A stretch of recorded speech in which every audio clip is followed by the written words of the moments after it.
Right now, the Star Wars sequels are still surrounded by noise, loud defenders, louder critics, and a fan base still picking sides. But Star Wars doesn't settle in real time, it evolves. Outrage turns to analysis, disappointment turns to nostalgia.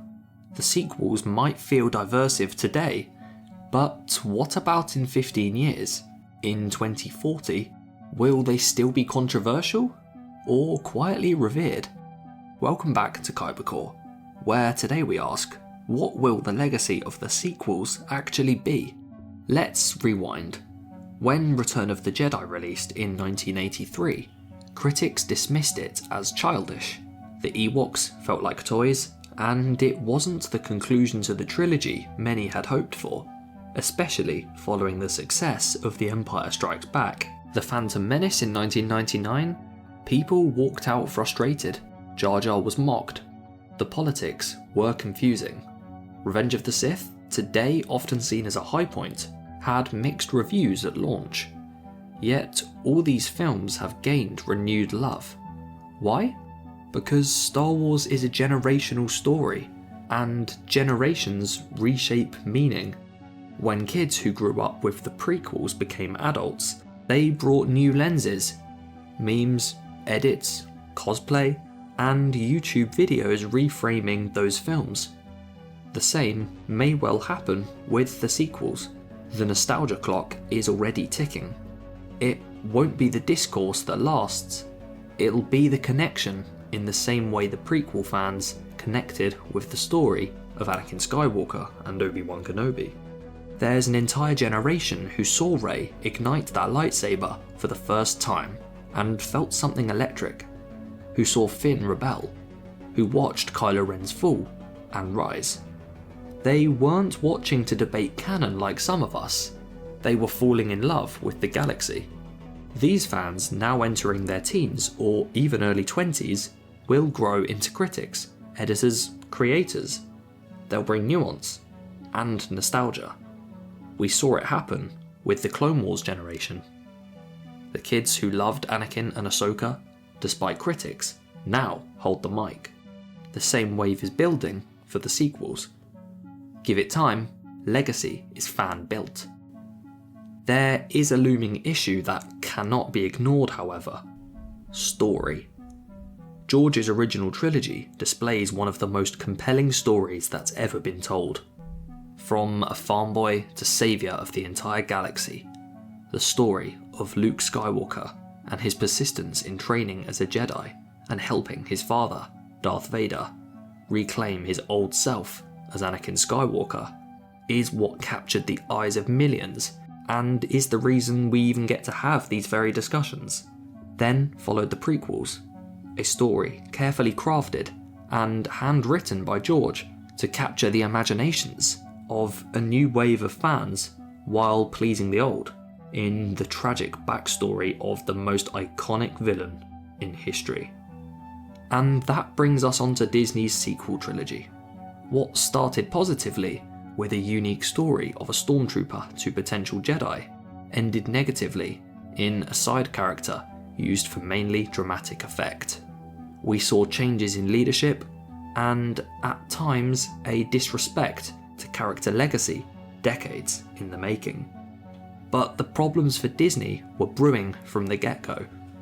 A lack of planning, preparation, and direction for the story left the actors, critics, and most importantly, the fans confused and let down. And the fact is, it may be tough for Disney to correct that. Whether you loved or hated the story, however, visually, there is no denying the sequels nailed the Star Wars feeling. They gave us imagery that stuck. Rey sliding down the sand dunes of Jakku, the Red Throne Room duel with Rey, Kylo and Snoke, Crate, a white battlefield stained red. That's iconic world building, just like the twin suns of Tatooine or the neon skylines of Coruscant. And the music? Rey's theme is already a modern classic. Kylo's theme? A brooding evolution of Vader's, will outlive the discourse. John Williams finished his Star Wars journey here, and he didn't hold back. In 2040, when fans remember the sequels, these sights and sounds will be part of the legacy, even if the plot fades. Now, the sequels left gaps, big ones. Finn's Force potential was teased, then dropped. The First Order's rise? Barely explained. Palpatine's return? A cruel line and a shrug. But here's the thing. Star Wars always uses its extended canon to patch the narrative, and that's no excuse for the evident problems, particularly in episodes 8 and 9, but it does create an opportunity to develop the story into one that the sequels generation feel continuously invested in. The Clone Wars redeemed Anakin's fall by adding depth to the character through his relationships with Padme, Obi-Wan, Rex, and Ahsoka. Rebels added soul to the rebellion, and now we're starting to see new stories, like Shawn Levy's recently announced Starfighter, starring Ryan Gosling, that could elevate what came before.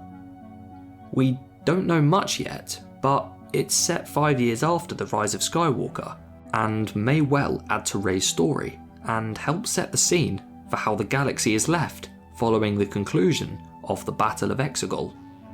By 2040, we might know what Luke's new order looked like, building on the foundations Disney set through his cameos in The Mandalorian and the Book of Boba Fett. We might understand more about Snoke's creation. Elements of this were hinted in The Bad Batch, and it wouldn't be shocking to see Disney revisit this in a future animated project. We might even look back and say, oh, now it makes sense. And even if the sequels themselves don't get better, they may feel more complete. At Star Wars Celebration in Japan this year, Disney confirmed their latest animated project set for release in 2026, Maul, Shadow Lord, seeing fan favourite Sam Witwer reprise his role as Darth Maul from Star Wars Rebels and the Clone Wars. Early indications suggest a plot taking inspiration from George Lucas's idea for his sequel trilogy, seeing Maul train a new apprentice, Darth Talon, to capture control of the galaxy's crime factions, similar to what we see in the Clone Wars. Now, you may be wondering how this relates to the sequel trilogy, and you'd be right to do so. We see Maul meet his end at the hands of Obi-Wan in Star Wars Rebels, a short while before the events of A New Hope, so it's impossible for him to appear later down the timeline. If Maul had already trained Darth Talon before this, however, it wouldn't be a shock to see an older version of her character create havoc in the galaxy following the events of Episode 9, similar to Maul himself after the prequels.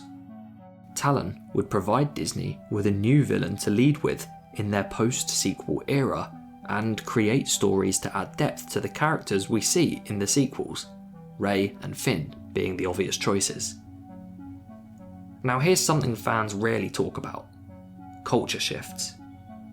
What frustrates viewers today might resonate later. In 2023, Andor was praised for its slow burn politics, the very thing that got The Phantom Menace dragged in 1999. The idea of burnout, of heroes being disillusioned, central to Luke's arc in The Last Jedi, might hit harder in 2040 when generational fatigue is real. What if Leia's leadership, Poe's brashness, or Rose's idealism became more relevant in a fractured future? What if Kylo Ren, a villain haunted by legacy and identity, becomes the tragic archetype of a disconnected generation? Films don't change, but we do. And that lens, that evolving context, can turn a misunderstood trilogy into a rediscovered treasure. Time will only be the judge of that. For many children of a similar age to Anakin in Episode 1, an emotional bond was formed.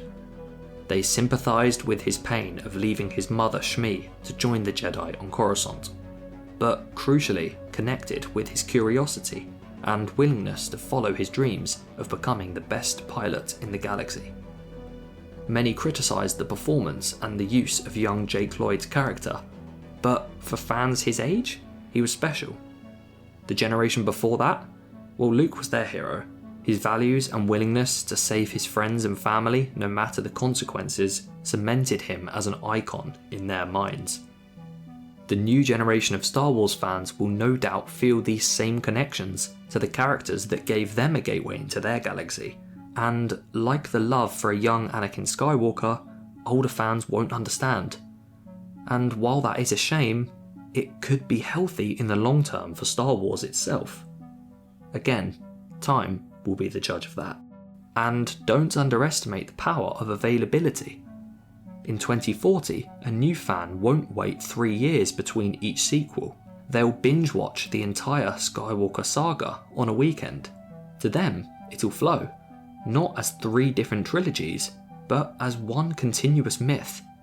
That changes everything. The thematic dissonance we feel, they won't. The anger over course correcting, they won't notice. They'll just see Rey's journey from Junker to Jedi. So will the sequels be redeemed in 2040? Maybe not for everyone, but they'll absolutely be reclaimed by the generation who grew up with them, by the creators who add to them, by the shifting lens of time. Star Wars isn't static, it's always becoming, and the sequels are just another chapter, waiting for their turn to be loved. If this changed your view or just made you curious, check out our most recent video, where we discussed what Disney have actually got right about Star Wars, and hit subscribe so you don't miss our next Star Wars discussion.